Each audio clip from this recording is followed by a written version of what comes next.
Hello everyone, so finally we have completed with our Java course, and before winding up, I would like to give you all some tips regarding this course.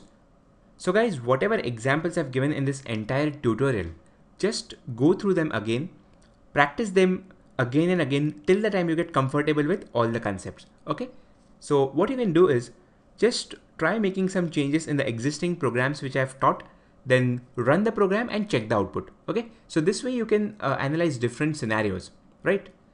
Now, this is a great way of learning things, and you will actually learn a lot by this. Okay.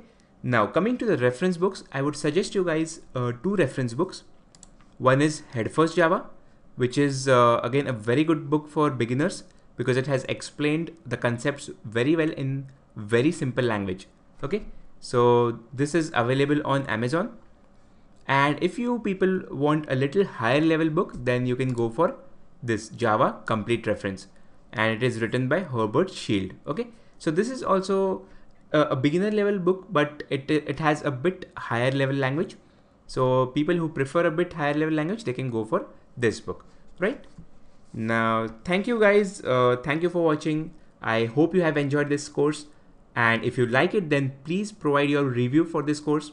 It really helps us. And I wish you a good luck for your future.